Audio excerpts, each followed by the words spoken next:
News channel पर जो भी वक्ता ने कहा वो उसकी अपनी राय है, जिसकी पुष्टि नेशन न्यूज इंडिया नहीं करता। धन्यवाद।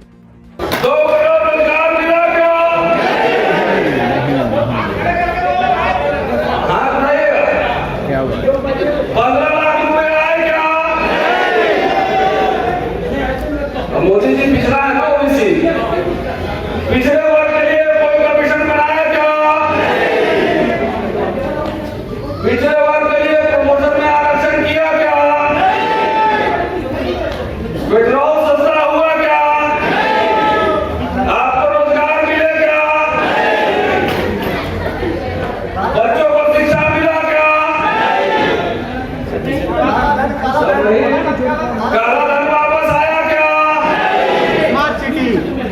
स्मार्ट सिटी बना क्या? मेडिकल कॉलेज सब कुछ बना ही नहीं, कुछ हुआ ही नहीं, तो बीजेपी को वोट क्यों देता? बीजेपी को वोट देना है क्या? जब कुछ हुआ ही नहीं तभी मैंने कहा था दुगनी वाला भाषण दूं कि कड़ा वाला दूं? ये बताओ। बड़ा वाला। हाँ, कल भी मैंने कहा था कि जब ये बीजेपी की सरकार सीधा ये सारे मुद्दे पॉलिटिकल, निजी क्षेत्र में आरक्षण मिला क्या? जाति जनगणना हुआ क्या? तो नहीं हुआ तो जात के नाम पे वोट क्यों देते? सवाल, आप खड़े हो जाइए, आज शपथ दिलवाऊंगा, क्योंकि हम लोग का टाइम बहुत खराब हो रहा है। अभी 4 घंटा से इधर बैठे हुए, 4 घंटा को किताब भी छपना है, किताब पे काम करना होता है, इधर फ्री का भाषण देने नहीं आता। पहले कमिटमेंट लूंगा, या आप कमिटेड है कि नहीं? आपके सारे समस्या की जड़ ये बीजेपी सरकार, बीजेपी सरकार तो खड़ा हो जाए, तो शपथ मैं भी लूंगा। खड़े हो गए, अब पूरा देश के मीडिया में आते जोर जोर से बोलना है। खड़े हो गए,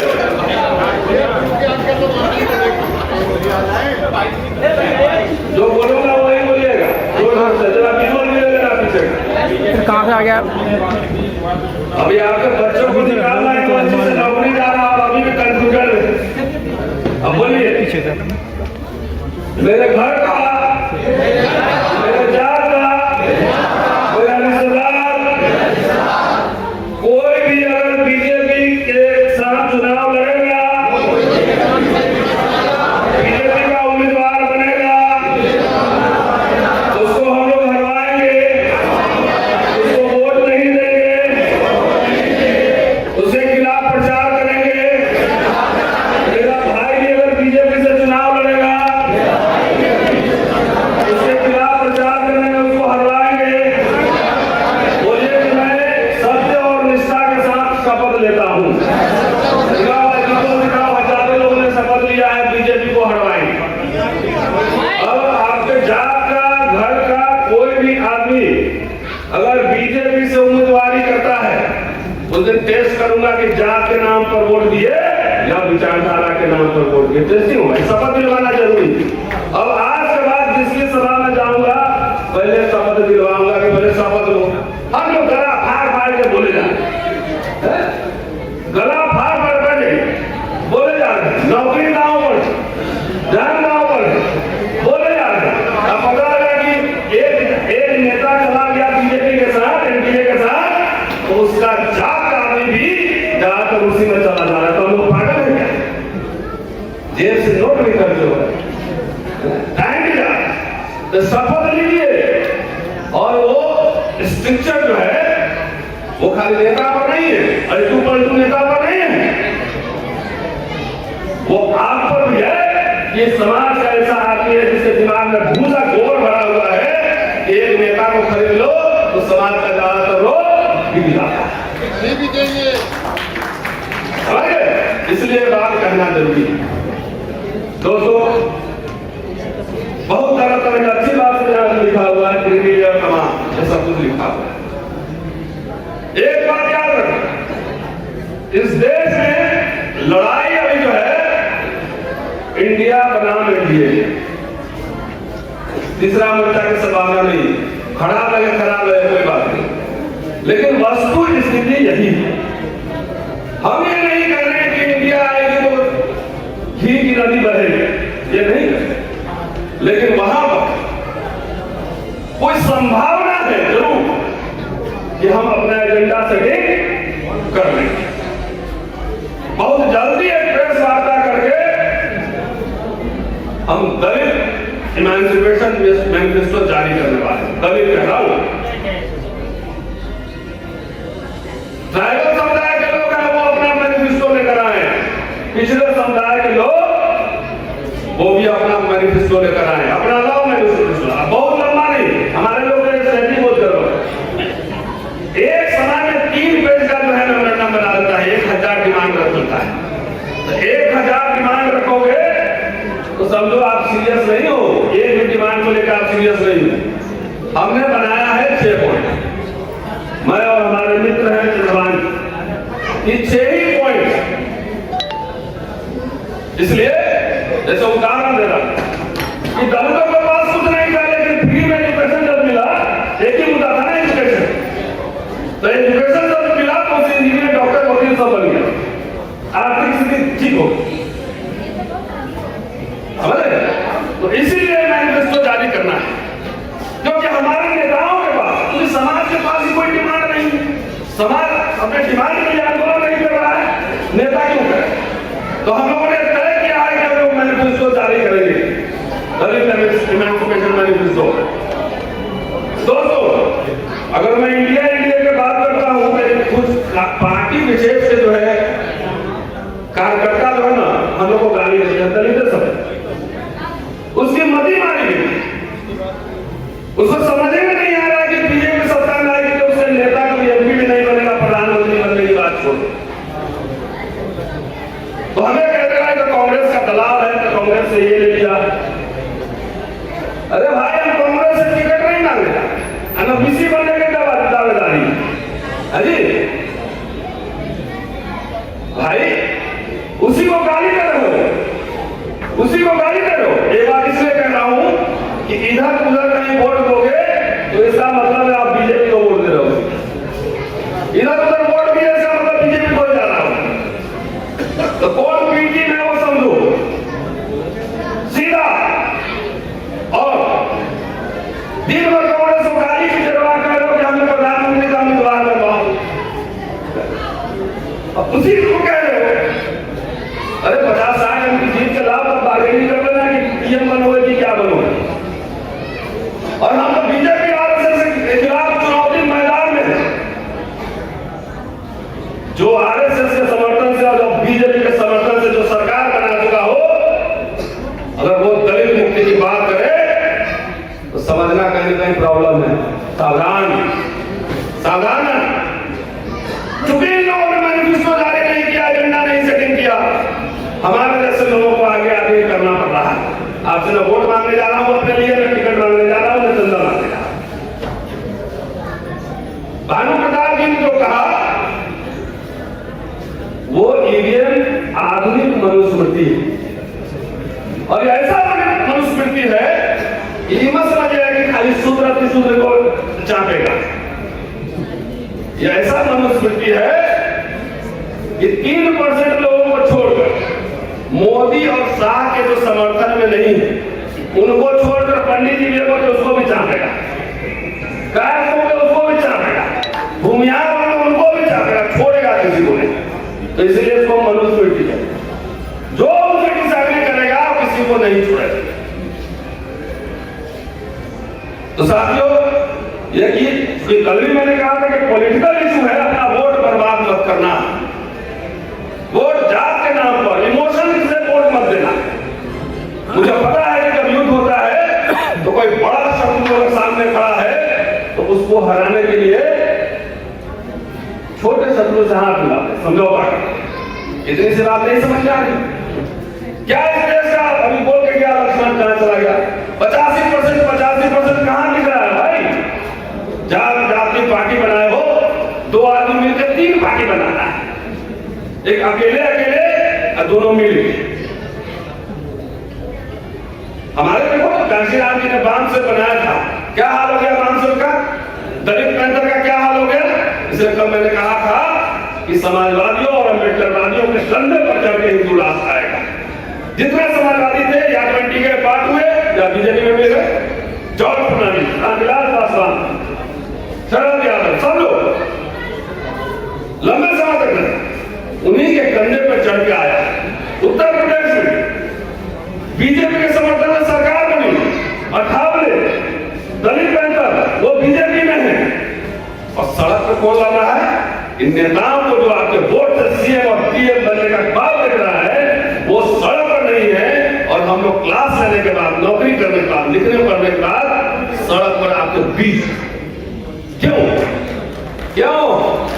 मुझे तो नौकरी अभी 13 साल बाकी है, मेरी तनख्वाह भी मोटी मिलती है और बंगला भी है मेरे पास। क्या जरूरत है रिस्क लेने की? अभी अमेरिका से बुलावा है बाबा साहब में भाषण देने के लिए। प्रिंसिपल को हमने अभी लिखा है एनओसी दे दो, वो एनओसी ऐसा देगा कि वीजा ही नहीं मिले। समझेगा लीला? तो यह समझो, वोट बर्बाद नहीं करना, नंबर 1। नंबर 2, हमारे लोग को बीच में लड़ाना बहुत आसान होता है। 27% रिजर्वेशन पूरा हुआ क्या? इसी में ये उसका खा गया, वो उसका खा गया, ये कर दो, बी कर दो, सी कर दो, डी कर दो, लड़ जा रहे हैं। ये जाकर खा गए, यादव खा गए, ये कुर्मी खा गए। 10% जो आरक्षण मिला है उसमें वर्गीकरण का मांग किसी ने सुना है? कभी सुना है? तो हमारा समाजी भूखा लगा है कि आपस में मिला होगा। अरे रिजर्वेशन को केक थोड़ी, प्रोफेसर बनने के लिए एमए पास करना पड़ेगा, पीएचडी करना पड़ेगा, नेट करना पड़ेगा, तब आप बने। ये थोड़ी कि जात के हिसाब से आपको वहां रिप्रेजेंटेशन होगा। ये तो कंपटीशन, तैयार करो, पढ़ो तो भिड़ाता है और कान में जाएगा। ये आरएसएस का प्रचार मैं तो बता रहा हूं, या आपकी आंख खोलने के लिए इलेक्शन के समय बोलेगा कि मुसलमान लोग चला जाएगा पाकिस्तान, फिर नवाब साहब की हवेली तुम्हीं को मिलने वाला, और उनका जो जमींदारी जमीन है वो भी तुम्हीं को मिलने वाला है। अब हमारा दलित भाई लोग जो है रात में बुदबुदी लगता है कि नवाब साहब जा रहे हैं हवेली में रहकर बिरयानी खाएंगे, तो खुद भी हिंदू बन जाता है। समझ गए? ये मुझे पता है, वोट देता है। अति पिछड़ा लोग, पिछड़ा अति पिछड़ा में लड़वाएगा। अगर एक गांव में एक दलित जो है एक दरगाह बन गया, तो जाके दूसरे 4 दलित को गरीब है वहां पर, उसको कान में फूकेगा कि तुमको आरक्षण से क्या मतलब है? देखो उसके घर में तो 2 दरगाह बना हुआ है, कान में फूकता है मंदिर कि 2 दरगाह उसके घर में, तुमको क्या मतलब? ऐसे भड़काता है। हमारे लोग भड़कते हैं, तो भड़कना नहीं, ये आरक्षण के खिलाफ जिस तरह से मुहिम चल रहा है, इसलिए मैं कह रहा हूं एक बात, और ये सारे मिडिल क्लास लोगों को कह रहा हूं, ये जो विस्पर कैंपेन है इसका, कल कुछ नहीं करना, उसको कैसे आप काटो? उसका तरीका ये है कि पे बैक टू सोसाइटी करना सीखो। नहीं तो आपके बच्चों को भी कुछ वैसे भी आरक्षण खत्म हो रहा है, सबको खेत में भेजने की तैयारी चल रही है। हर वो मिडिल क्लास अपने गांव के, अपने गरीब बच्चा को, एक दलित बच्चा को, आदिवासी बच्चा को, अति पिछड़ा, एक बच्चा को पढ़ाने की जिम्मेदारी। एक बच्चा, अगर 10,000 लोग एक बच्चा को पढ़ाएं, 10,000 लोग एक बच्चा को पढ़ाएंगे, तो 10,000 बच्चे पढ़ेंगे, उसमें से हो सकता है कि 10 बाबा साहब अम्बेडकर भी बन के निकले, कोलंबिया में जाए, लंदन में जाए, संभावना है। जब खेती नहीं जोतोगे तो फसल कहां से मिलेगी? ये काम हमारा समाज नहीं करता है, भाषण बहुत करता है। देश में कब्जा कर ले, हुक्मरान बन जाएंगे, वो बन जाएंगे। हमने कल पूछा कि कितने लोग अपने बच्चों को ठेकेदारी कराना चाहते, कितने लोग मैनेजमेंट पढ़ा रहे, तो तैयारी करवा नहीं रहे। 1 लाख करोड़ में कितना जीरो है तो मैं नहीं बता सकता, मैं तो इतिहास पढ़ाता हूं। तो आपको ड्रीम बच्चों को देना पड़ेगा कि इंडस्ट्रीज बने, उसका अपना हवाई जहाज हो, प्राइवेट जेट में चले, ड्रीम के चौक बाबू बन जाओ, कलर बन जाओ, तो राजा कहां से बने? उसको बताओ कि तुमको क्या इंडस्ट्री 10,000 करोड़ का बनाना है, तब में जो इंडस्ट्री का, फाइनेंस डिपार्टमेंट का जो टेक्निकल बात है वो सीखेगा। हम आप सीख जाएंगे। हमको अभी दे देगा 500 करोड़ का ठेका, तो हम लेके क्या करेंगे? मुझे बताइए नहीं कैसे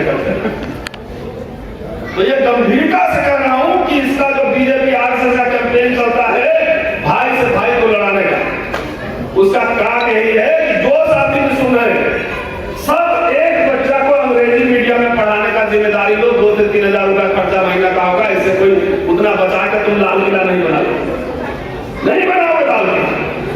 और मैं कह रहा हूं तो मेरे इतिहास के बारे में पता नहीं कर लेना।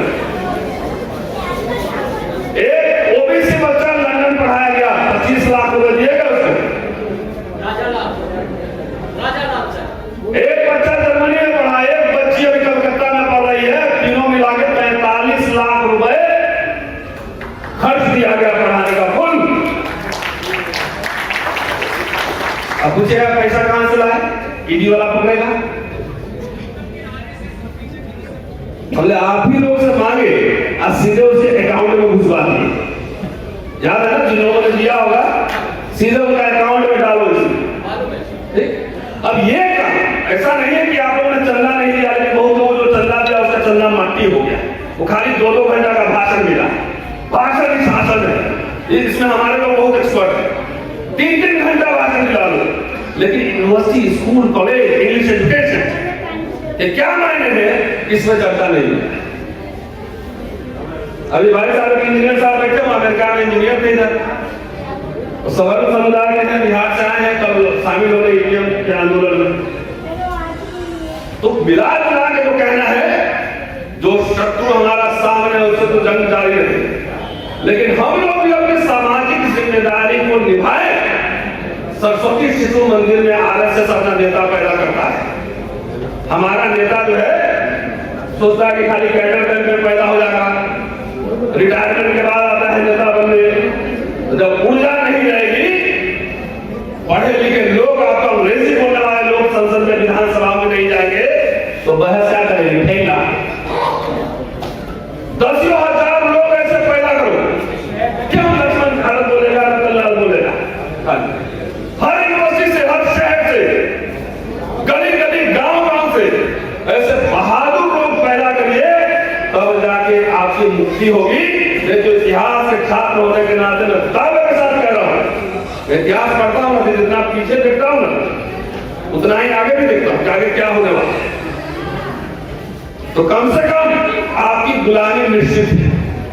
बात ये मत कहना कि हमने जताया नहीं, समझाया नहीं। जब जंगल में आग लगी हुई है और सब लोग भाग रहे हैं, हम लोग भाग नहीं रहे हैं, बहादुरी के साथ मोर्चे पर लड़ रहे हैं कि जब इतिहास लिखा जाएगा, जब हम नहीं रहेंगे तो आने वाली पीढ़ियां कम से कम याद रखेगी कि जब तुम्हारे बच्चों के स्कूल, कॉलेज, रोजगार सब बंद किए जा रहे थे तो कुछ लोग वैसे थे तो सड़क से लेके संविधान की कॉन्स्टिट्यूशन क्लब तक लड़ाई लड़ रहे। इसलिए सिर्फ ताली नहीं बजाना है। गांव के पास देखो सबसे ब्राइट बच्चा कौन है, सेनापति तो एक ही होता है। एक साथ लाखों बच्चे नहीं पढ़ा सकते हैं, लेकिन पूरे देश में आवाज आ रही है सोशल मीडिया के माध्यम से, एक बच्चा पढ़ाओ, दूसरे राज्य का पढ़ाओ, गरीब बच्चे को पढ़ाओ। अगर ये नहीं करेंगे तो आरएसएस बीजेपी कामयाब हो जाएगा है कहने के लिए उसका बेटा तो आईएएस बन गया, तुम्हारा बेटा तो जूता ही सीधा है, तो क्या मतलब है। ये विस्पर कैंपेन उनका चल रहा है, इसी के लिए हमारे लोगों के आपस के बीच भी तनाव, लड़ाई, झगड़ा चल रहा है, क्योंकि काउंटर आइडियोलॉजी हमने दिया काफी याद करके। तो जो शपथ याद रहेगा, सब लोग चुनाव प्रचार में मूड में आइए और आरएसएस बीजेपी के खिलाफ जो है चुनाव प्रचार अभियान चलाइए, नहीं तो राम राज की घोषणा मोदी जी कर चुके हैं। तो पिछड़ों के कंधों पर चढ़ गई और कुछ दलितों के कंधों पर चढ़ गई, वो हिंदू राष्ट्र आने वाला है, अपने कुल्हाड़ी से अपना